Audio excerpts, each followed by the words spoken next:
Well, hello there, YouTube, and welcome to a 49-degree Monday, June the 19th of 2023. So the only chance of rain is today, and then we're going to get close to 90 towards Wednesday or Thursday. I think it's Thursday, because I was thinking, well, I'm going to get that lawn done on Wednesday, because all that rain, I mean Typhoon Mary over the last couple of days. Yeah, that's going to make that lawn, you can probably hear the grass growing. Anyway, it's Monday fun day. Loving them blue skies. Let's bust out a Monday. Oh, come on along. I'm still spinning over that Harley X90. It freezes me when I go past it. Something else. Yep.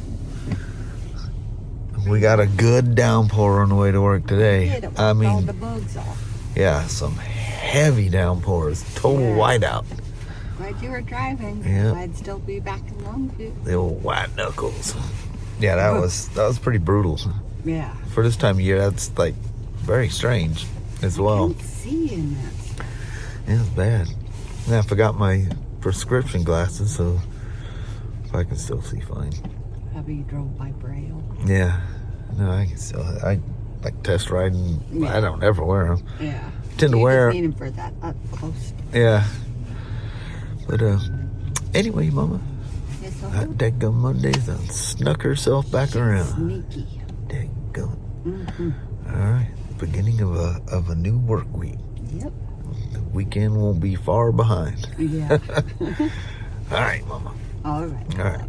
Have a good day. You too. All righty. Love you. See you. Bye. I love you. Bye-bye now. Bye. So the starter motor finally showed up and it got scheduled in. This is the one I did a brake switch recall, and somehow or another they thought that's what caused the starter to go out on it. There was a bit of a concern because, you know, when you go into that section troubleshooting, they want you to check the starter clutch. You know what's weird is for replacing that clutch, it says step 1, remove the engine. But everything's under that left cover. But anyway, so there's no way of knowing if the starter clutch is okay. What we've seen with specifically Yamaha's old 660 Raptors and V-Star 1100s and stuff like that is the starter clutch will go bad and it's supposed to slip. You know, it only turns 700 RPMs. The bike idles for, 800 or 900 RPM, so the clutch is slipping. The motor just comes to a stop. It's a one-way sprag gear. So when the motor's not moving and the starter turns, it's almost like a locking bearing set. It grabs the motor, turns it over. As soon as the motor starts, the starter stops, and everything just slips. Well, if that sprag gear or starter clutch goes bad, it doesn't let go of the starter and spins that starter like a generator. Well, you get these things up 3,000-4,000 RPMs.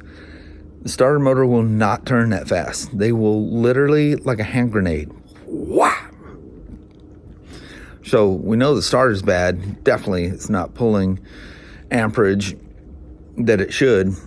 I mean, it's not doing anything. It won't even turn the engine over. It makes a really, really strange sound. But did the starter go bad on itself? There's no easy way to check the starter clutch on this thing. So anyway, I just got the starter in, hit the button, boom, lights right off. It was just a bad starter. I have never ever, the only component I've ever had to replace on these, and it was specifically 2017s, it was one RT and one F3 Limited, where the output countershaft broke in half. And I've shown you the pieces of that thing 100 times probably. And on 2 of them, I had to replace the cam sensor, which as of 22, there is no cam sensor. It's a algorithm that determines the intake pulse of one of the cylinders. Yamaha uses that same system. I think Honda and somebody else does too. it's at full, you know that the intake valve just opened, so the cam is at, a given position. So anyway, we had 2 of them go wrong. Maybe there's a bunch of them that went wrong, and I think it was something because it was really, really, really bad on these things if you ran regular gas. And I think the algorithm of using a non-cam sensor allows it to manipulate crappy gas a little bit better. I notice they don't ping quite as much. I still would only put super in there unless the gas station is questionable. But anyway, so it goes from sunshine like we have right now to a downpour. Well, that's coming. So the next downpour is definitely on its way. It's weird. It's like early spring. Parking lot's dry. Next thing you know, literally the rain's hitting so hard it's bouncing 6 inches off the ground. Pulled off the Spyder. All I got left is the rear trunk shock. Lid doesn't stay open. Anyway, other than that, I'm done with it. Everything works fine on it. Traveler from Florida dropped in, says, "Can you do a oil change service and reset my light?" And I said, "Why, yes I can." So here we are. I'm just about done. I'm just waiting to let it settle down here a little bit and see where the oil's at, and we'll go from there. Get him on his way as it's raining out there. Dadgum Pacific Northwest. Boy, I tell you what, I just can't get enough of this thing.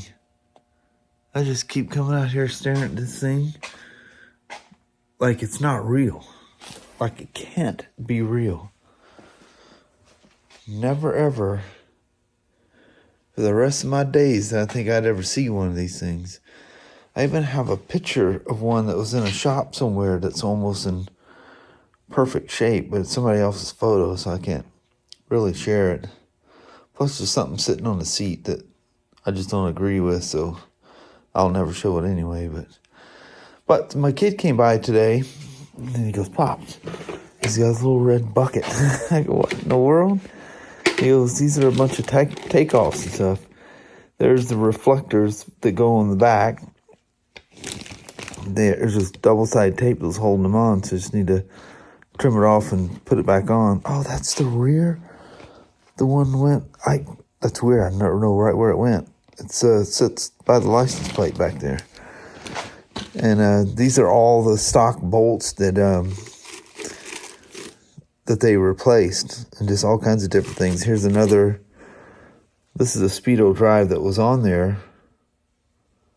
When they seize up, that thing's held in that groove on the hub. Of course, now it's not. Yep, it's all on the bottom. You can't see it. And he's got another drive. He goes, "But you got a problem. The drive is correct, but the output is different." See, the way this one would go, it would go and the drive would be on the outside or on the front side. It has to be on the back side. So they got 2 of them. So this was the first one, and he did the same thing. He had it facing like this on the front.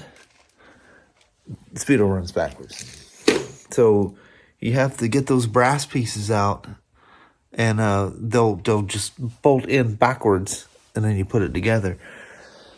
But he said this one was peened over better. It's like it's pressed to fit. He goes, so it'll be tricky to get it to work. But this one, it seized up on him, and the newer one, those old new stock, looks like that down there now. There's all kinds of little nuts and bolts. This is I think it's a high beam holder. You can see the Speedo dash light, but they're really small bulbs, and he couldn't find them. It's clutch shaft seals, and figure out what the other O-ring was, but this is just a whole list of parts. I don't know where he got them from, but both crank seals, both the you know, the crankcase cover and the mag cover. And this is what they gave him for exhaust springs, but it's overkill. They're not that big. But that's not the coolest thing. What's super, super cool is this. And I didn't even have one of these. This is a photoed copy of the actual manual for this thing. And detailed beyond belief. But he says only one center crankcase. He got a whole seal set for it. And the center crankcase, he goes, I hope you don't ever need that one, Pops. But very detailed. But he goes, you know how BRP's manuals are literally the worst manuals ever, where they have stuff scattered everywhere, where it's not in order and makes a lot of sense, you know, the way Harley manuals are now. Well, you know, this is probably just some Italian to English conversion thing of some sort. He goes, it's in there, but it'll drive you nuts. It's like a BRP manual. It's all over the place. It doesn't make sense where it jumps around. But luckily it's got a header and you can go through. But I didn't have a shop manual for it. About that, 65 to 74. The last year, they used to be, what do you call them, a CM60 or something like that. They kind of looked like this, but it was a 60cc motor. And the motor looked noticeably smaller. But, how about that? Awesome. So I got a manual. And he even texted me again when he got home. He's looking through the bucket. He goes, Pops, I'm so sorry. He forgot the brake light switch. He has it. But that'll stop because it's just stuck in a brakes on position. So the switch, when depressed, is the run mode. So the brake light comes on when you depress it. So it makes contact to be in run mode and an open circuit to be brake mode. So, because it's not there, it's always in an open circuit mode. Oh, I got a little better. It's red, though. I couldn't find a black one. I think you can get these things at auto parts stores.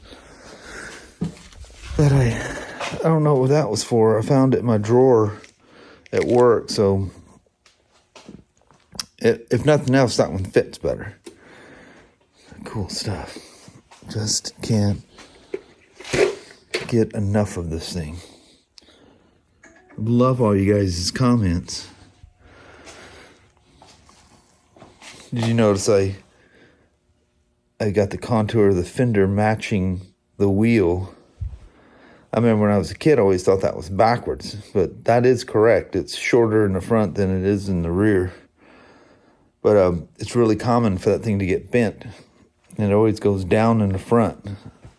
Mine did the same thing. You just tweak it back, and whatever metal that bracket's made out of just holds up. And he has the stock.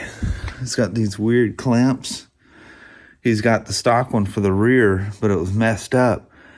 And he's telling me all the details of trying to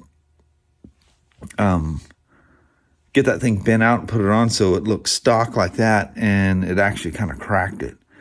So, and this is where the injector plugged in, so he just has a bolt sealing that off. And the wires or the cables he had, or hose he had in here, were really janky. It looked like the fiberglass fuel hose type of thing. It's kind of like powder coating, but it's that crinkle coat that Harley uses.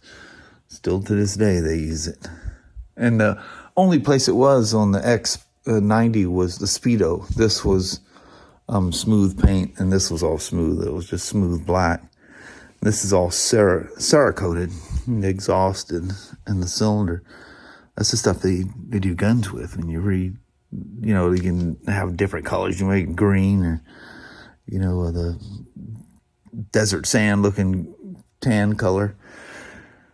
But beautiful. And I did put a cap on the bottom of that. Like he said, you ought to seal that off really good and put some like, you know, green or something.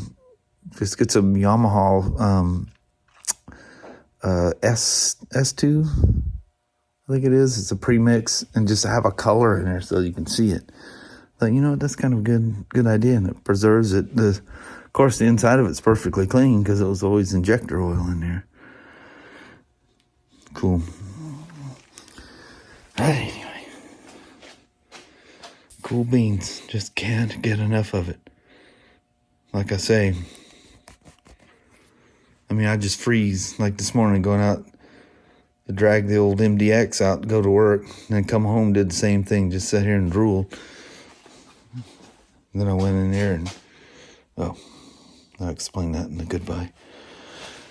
All right. Just a little update of things.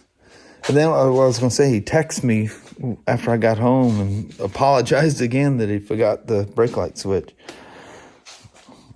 Somebody suggested taking it over the hill of the barking dog. And I said, that's doable. It's not, I got to get it licensed. It shouldn't be probably to take the state patrol and get it inspected and stuff. And anyway, I wouldn't ride it all the way there. It's a 50-year-old motorcycle. That's a ways to go. I can haul that thing fits in the back of the old CRV like a pickup truck, like a van, like a little minivan. You just roll it right in with the seats down. There's sets of metal hooks that you can tie it right down. It's like, reminds me of my old Chevy van I used to road race with. Big old hooks in the ground they hook right up to, tie downs to. Haul it out there and take it over the loop. That'd be kind of fun. What do you think of that? All righty. I'm going to call it a day on that. Well, hello there, YouTube. Holy moly. I had a hard time concentrating. I was so tired coming home from work today. Slept good last night. I have no idea. I came home, and there's always like a snack bar or something left in my lunch from work. So I'd sit down, relax, wine, have those Nature Valley bar or whatever, those granola kind of things. But anyway, next thing I know, it's 2 hours later. He was out cold. I sat at my desk and was transferring the photos or the videos off the camera, and I don't remember nothing. Just like, holy moly. I haven't even... He was tired, unit. Yeah, I haven't recorded all that much. So, because it's so late, we're doing a pre-recorded goodbye vlog. So, there'll be stuff before this, but in actuality, it's after this. Yeah. 'Cause Mama's got to eat. Her schedule's tight, you know. Mm-hmm. And then it gets too cold and dark. But, wow, crazy. But, anyway, hope you guys enjoyed today's vlog. I can't even get my head straight to even know what all I recorded. I remember there's stuff. A Spyder and a BMW. That's about it. But anyway, it's windy out here too. It is. All right. Alrighty. Well, thank you guys so much for watching. We really do appreciate it. We will talk to you tomorrow. Same smoke time, same smoke channel. Don't forget to give it a thumbs up. And you guys have an amazing Tuesday or Wednesday. Heck yeah. All right. See you guys tomorrow. See you in the morning. If I'm awake. Yes. Bye now. Thanks for watching.